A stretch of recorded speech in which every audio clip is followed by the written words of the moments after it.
Pernah nggak kamu bertahan sama orang yang terus-terusan nyakitin kamu? Dan kamu mikir itu karena kamu terlalu cinta. Padahal sains bilang sebaliknya.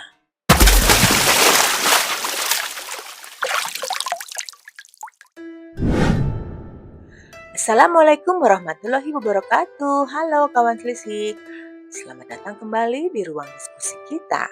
Sebelum kita menyelam lebih dalam dan membedah sisi terdalam dari diri kita hari ini, pastikan kamu sudah menekan tombol like, subscribe, dan tinggalkan komentarmu nanti di bawah agar kita bisa terus bertumbuh bersama.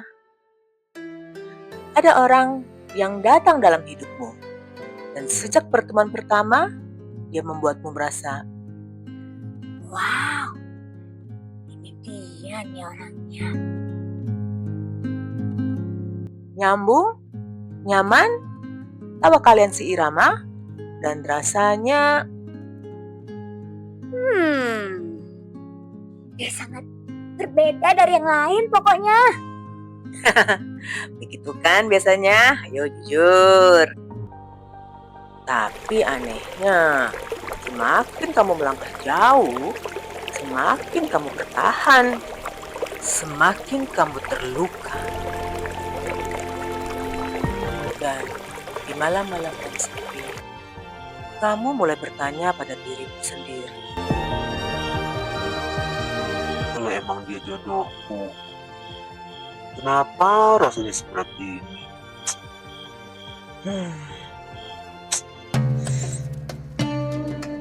Baik laki-laki maupun perempuan, banyak yang terjebak di fase ini. Seorang pria pernah bercerita bahwa ia bekerja keras memberikan segalanya, tapi pasangannya tidak pernah merasa cukup dan terus menuntutnya. Dan di sisi lain, seorang perempuan juga bercerita bahwa ia terus memaafkan pasangannya yang sering menghilang, hingga ia merasa kehilangan harga dirinya. Mereka bertahan meskipun malam-malam lebih banyak dihabiskan untuk cemas daripada tenang. Mereka memaafkan meskipun hati terus disakiti oleh kesalahan yang diulang secara sadar. Bukan karena mereka bodoh, tapi semata-mata karena mereka terlalu takut kehilangan. Takut memulai dari nol lagi. Dan di titik itulah kawan selisih, manusia sering tergelincir. Di titik itulah kita tidak lagi memilih pasangan menggunakan akal sehat, tapi kita memilih dengan luka kita. Mari kita bedah fenomena ini dari kacamata psikologi. Ada satu fakta yang mungkin akan menampar ego kita. Kita tidak selalu jatuh cinta pada orang yang paling baik untuk kita, tapi kita cenderung jatuh cinta pada orang yang terasa familiar. Sains menyebutnya sebagai attachment theory atau teori kelekatan. Kalau di masa lalu kamu terbiasa disakiti, terbiasa diabaikan, atau harus memohon-mohon hanya untuk mendapatkan sedikit apresiasi, otakmu akan menganggap bahwa rasa lelah itu adalah bentuk dari cinta. Jika kamu adalah orang yang mudah cemas atau anxious, kamu justru akan merasa bosan dengan orang yang stabil, yang membalas pesanmu tepat waktu dan memberimu kepastian. Otakmu menolaknya karena itu terasa asing. Sebaliknya, alam bawah sadarmu akan otomatis ditarik oleh orang-orang yang dingin, yang suka tarik ulur atau avoidant. Saat ia tiba-tiba memberimu sedikit perhatian, jantungmu berdebar kencang. Kamu mengira itu cinta sejati, padahal secara medis tubuhmu sedang membunyikan alarm bahaya. Itu bukan cinta. Itu adalah ikatan trauma. Itulah kenapa tidak semua yang terasa cocok di awal benar-benar baik untukmu. Untuk urusan hobi atau karakter keseharian, sifat yang berlawanan mungkin bisa saling melengkapi. Tapi untuk core values, prinsip hidup, cara mengelola uang, dan visi masa depan, kalian harus sama. Jodoh yang tepat adalah dia yang sistem operasinya sejalan denganmu.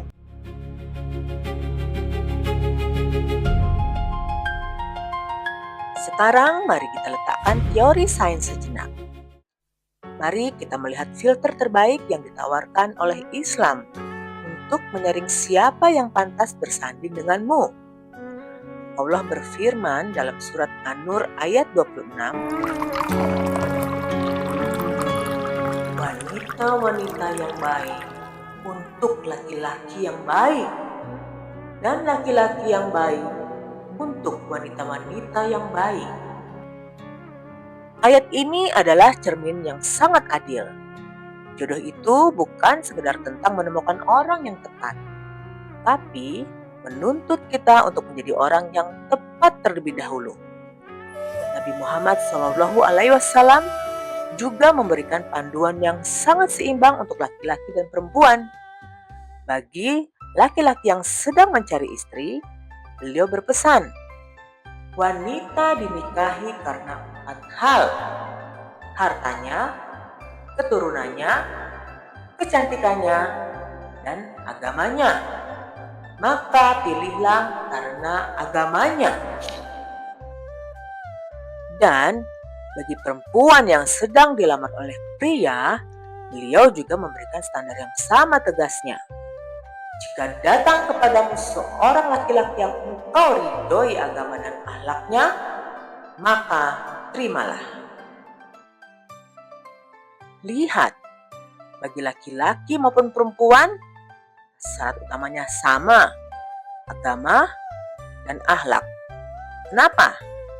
Karena kecantikan atau ketampanan akan memudar dimakan usia. Harta bisa saja habis dalam semalam.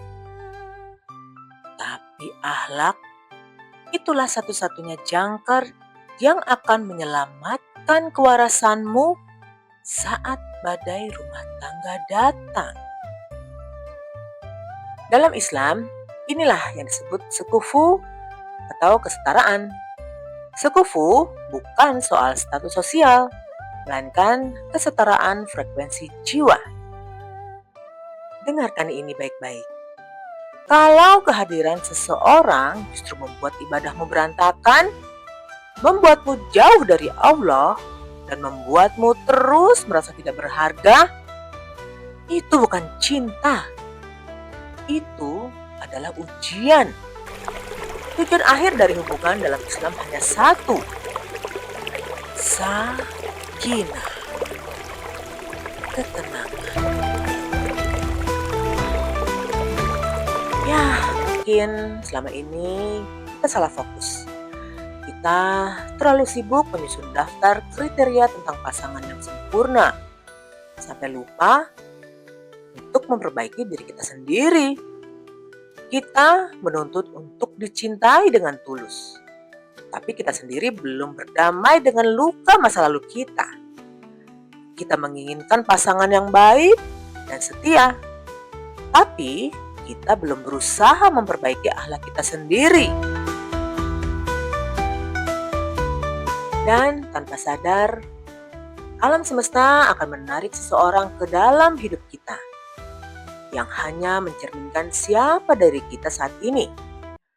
Jadi mungkin jawaban dari rasa sakit dan kebingunganmu selama ini bukanlah dengan bertanya, siapa jodohku? Atau kapan dia berubah? Tapi tanyakanlah pada cermin di hadapanmu, siapa aku saat ini?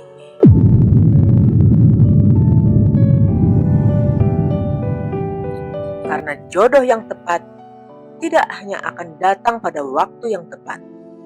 Dia akan datang ketika kamu sudah menjadi orang yang tepat. Terima kasih sudah bertahan sampai di menit ini, kawan selisik. Semoga pembahasan ini menjadi pelukan hangat untuk kamu yang sedang lelah mencari dan bertahan. Sebelum video ini berakhir, saya ingin kamu menjawab pertanyaan ini dengan jujur di kolom komentar. Jujur, hubungan yang sedang kamu jalani saat ini, apakah itu menenangkan atau malah melelahkan? Yuk, mari kita berbagi cerita di bawah. Sampai jumpa di penelusuran makna hidup selanjutnya. Wassalamualaikum warahmatullahi wabarakatuh.